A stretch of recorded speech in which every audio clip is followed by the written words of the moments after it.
Should we automate away all the jobs, including the fulfilling ones? Should we allow AI machines to flood the internet with propaganda and fake news? Should we develop non-human minds smarter than our own, machines that might one day outnumber us or outsmart us? Do we risk losing control? Now, you might think that sounds like some futuristic script from a Terminator movie, but last month, some of the most well-known figures who are involved in the development and training of artificial intelligence called for a moratorium until we better understand where we're going. An open letter was signed by thousands of entrepreneurs, academics and scientists, including Elon Musk, who wants the training of intelligence halted for at least 6 months. We're going to dig deep into this over the next 20 minutes or so in the company of two people who know a thing or two about it. Joining me is the tech investor, Evan Burfield, the author of Regulatory Hacking, a playbook for startups. He's in Texas. And Professor Gary Marcus is in Vancouver. He's the Professor Emeritus at New York University and author of Rebooting AI. Professor, let me start with you. Clearly, with such advances that we're seeing, we have to set some guardrails. Who do you think should be in charge of that? Were we both professors? I think that we need global governance for AI. I think that we have a lot of patchworks right now, almost balkanized. The worst case from the company's perspective and the world's perspective is if there's 193 jurisdictions, each deciding their own rules, requiring their own training of these models, each run by governments that don't have much specific expertise in AI. So what I called for in an Economist editorial earlier this week and in a TED talk earlier this week was to have a global system modeled on something like the International Atomic Energy Authority, where the world comes together and says, we have a new threat here. It's really a new set of threats, and we need to work together on this. So I think the number one thing is it should be global. And the number two thing is it can't be just policy, but there also has to be a research side, because we need to invent new tools like we had to invent for fighting spam and cyber warfare and so forth. There's so many different threats, as you mentioned, around misinformation, cybercrime, and so forth. So we need to have a kind of standing organization that's global and well-financed to try to build tools to mitigate those threats. So, Evan Burfield, there are many people who just want to press the pause button until we work out some of these things. But I can already see, and I've heard, the reasons why that probably isn't possible. And that is because not everybody will stop. And people are worried about losing competitive advantage. So how do we best go about this? Yeah, I think that's exactly right. You know, the challenge with a moratorium is that it's incredibly hard to enforce. The responsible actors would be more likely to follow it. The irresponsible actors wouldn't. But that's actually not so much my concern with a moratorium. There's absolutely questions we need to be asking about the governance of AI, about what industry can do, what government can do. I think the letter did spark a conversation. Schumer is working on a new AI bill here in the US. Rumor is McCarthy is working on a Republican version. But what I think is actually much more important is to start to have the conversations about how we prepare our society, our economy, our political system, democracy itself, for all of the implications of AI that are coming one way or another. And I suspect we'll see a year from now, we'll go, this was less impactful than we thought. 5 years from now, it will be an absolute tsunami of upheaval. And we have this window right now where we can have this conversation and we can get creative. And I think we've got to use it. And a moratorium gives us this false sense of security that we have control and can stop it, versus figuring out how we ride this tsunami and try to direct it in a much better direction. Professor Marcus, did we learn anything from the last technological advance, the advance of the internet, of social media? Are there lessons from that which let's face it, we didn't do very well, that are applicable here? I think the number one lesson is you don't want to close the barn door after the horse has left. I think, you know, we're very late in figuring out what to do about social media. I think we probably handled privacy law in the wrong way. We wound up with so much polarization and hostility. We wound up with misinformation. I think we waited too long to act. I think the number one lesson is we should get on it right now. And I agree with the other panelists that the moratorium, you could argue about the merits, whether it was the right thing or the wrong thing. It was absolutely the right thing to raise this and get it on everybody's agenda. This is not something we want 6 months from now. It's something we need now. So, Evan Burfield, when you talk about a tsunami in 5 years' time, what does that look like? Look, I'm down here in Austin, Texas, at Capital Factory Startup Accelerator. I've spent the whole day, meeting with startups, and there's not a startup right now out there that is not applying these AI generative models, these large language models, to every interesting problem under the sun. And there's all of the scary dystopian possibilities that you led into this segment with. But there's also incredible advances in how to make work more fulfilling and more impactful, how to apply tremendous personalization to medicine based on our genetics, our environment, the particular issues we're having. How do you make government more responsive and feel more like a concierge to citizens? All of that is also being worked on. And I think figuring out how we put the guardrails in place around some of the scarier things, which isn't just about regulating AI, it's about changing our social policy, changing our market policies themselves, so that we can mitigate some of that and direct this into the much more hopeful and optimistic directions. Why on that point though, Evan, is it imaginable in the current scenario, you're around it all the time, that a research lab would cross a critical line here without even noticing? I'm personally skeptic. Gary's written some wonderful points about the fact that we are very, very far, I believe, from artificial general intelligence and the Terminator scenarios. I think what we've got to be very aware of right now is simply that this technology is already right now today at a state, if it did not advance any further, where its application is going to profoundly change how we live our lives, how we work, how we engage with each other in communities, how our democracies function. The impacts on our democracies are going to be felt right in the 2024 political cycle here in the US. That's what I think we need to be talking about and preparing for. The scenarios of AI is like nuclear weapons, we have to ban it immediately, I think are much less applicable to the much more realistic changes that are already happening around us right now and are going to accelerate. Miles, you've just come back from Washington, and I know that you've been talking to policymakers about the specific issues. In fact, the reason we're talking about it tonight is because you tweeted, "No one has a clue." I mean, is it as blunt as that nobody really understands it? There is practically no work being done on it?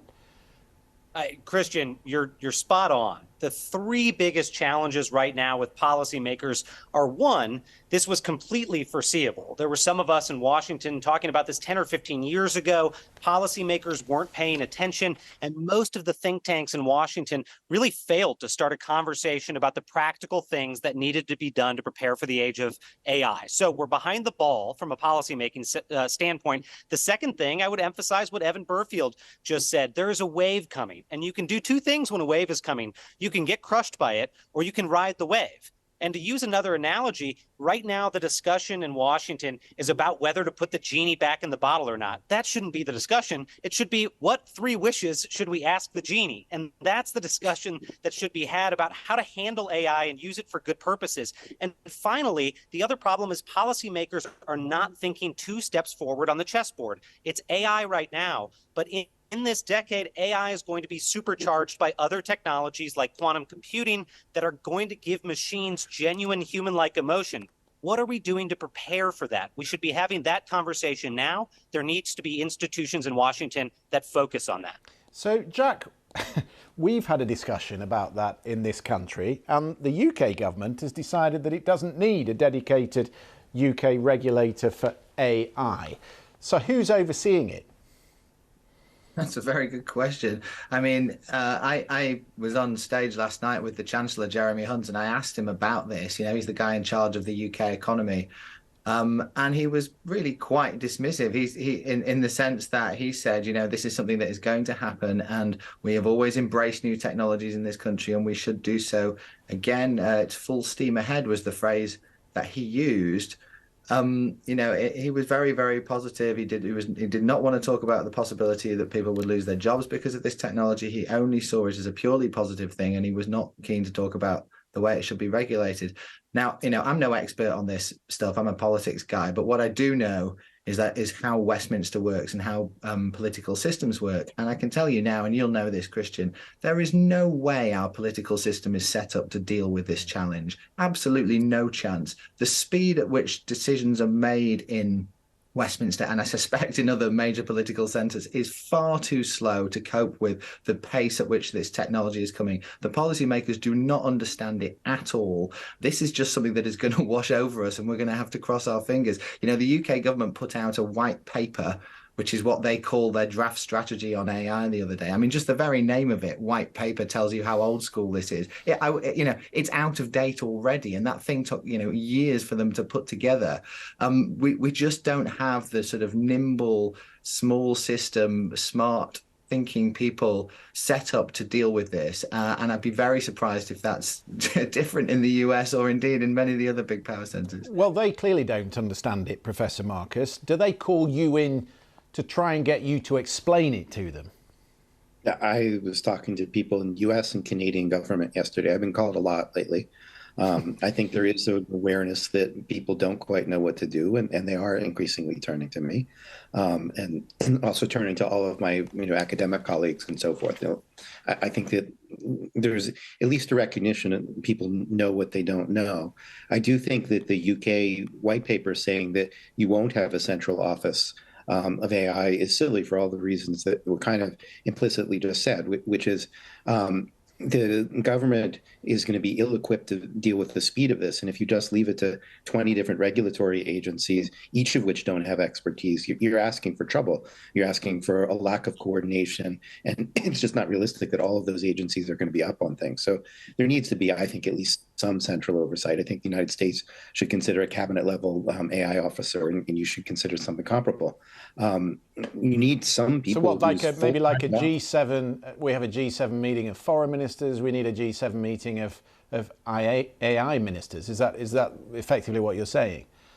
Well, I mean, I'm calling for something similar, which is a global organization, kind of like the IMF or an International Atomic Energy Agency, where you have a lot of experts, you have a lot of people in government, you have a lot of people in the companies, and yeah, you have regular meetings. And you're like, well, this week the new thing is this thing called, and this is a real example, called Auto GPT, where you have AIs training other AIs. What do we do about that? How big a threat is it? Is it a small threat, big threat? Like, if you have a research arm, then you can say, let's do some experiments here and try to figure out what the limits are. Right now, instead, you have like 193 countries. Maybe some of them have read the news about this major news discovery. Some of them aren't even aware of it. And there's like no coordination here. I mean, that just can't be the right way. You're nodding, Evan, because this is the key issue. As Miles discussed, it's not human competitive intelligence. It's what happens after AI gets smarter than human intelligence, right? It's amazing. But, I can't go to a conference. I actually live in Washington, D.C. most of the time, and I can't go to a dinner or a conference, a meeting without the word AI being discussed. And they're all talking about ChatGPT. And Gary's right. It's not even auto GPT. There was an experiment run last week called Chaos GPT, where they took a neutered version of auto GPT and told it to go out and figure out the most efficient way to destroy humanity. It was sort of a test, and it's set to work doing it.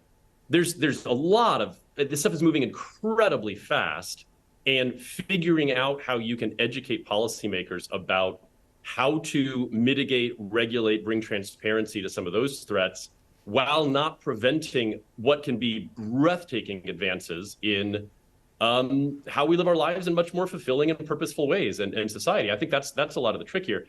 To echo Jack's point, though, about white papers and the way government moves, I tend to agree. Miles may be more optimistic than I am, but I tend to agree. I think a lot of the big changes that are going to need to happen probably won't happen until there's some sort of provoking event, some sort of crisis. I don't think that, though, prevents us from starting to have the conversations.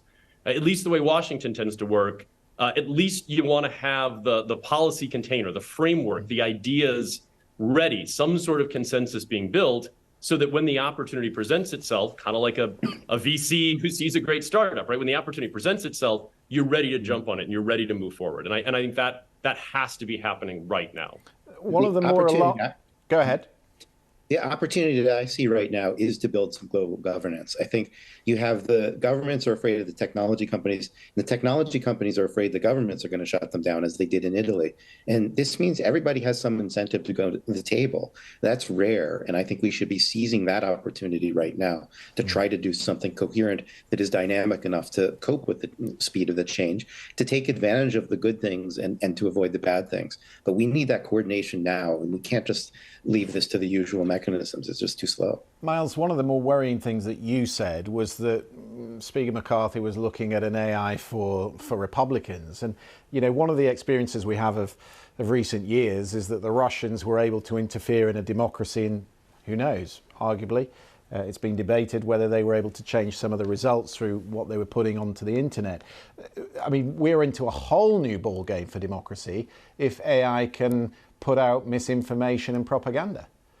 It's not if, it's how much and when. It's going to happen probably in the US 2024 election. Well, yeah, there's no question. I mean, this coming election cycle in the United States, it's a big concern for election security authorities. It should be. But I got to go back to what the other panelists said. In order to respond to it effectively, we've got to start with education. And right now, I mean, I've tried to brief policymakers on this. It's like explaining particle physics to a chocolate chip cookie. I mean, there's just not recognition about what's happening. If I was President Joe Biden right now, I would put the entire cabinet on Air Force One. I would fly them to Silicon Valley, and we would spend the week educating them about what's happening, because there aren't just these security implications for the elections. As Evan notes, there's also really positive implications. I mean, there's the ability to address major healthcare problems, hunger, homelessness, and to do it in real time. And we are missing some opportunities by policymakers not being educated on the subject. But of course, security has to come first.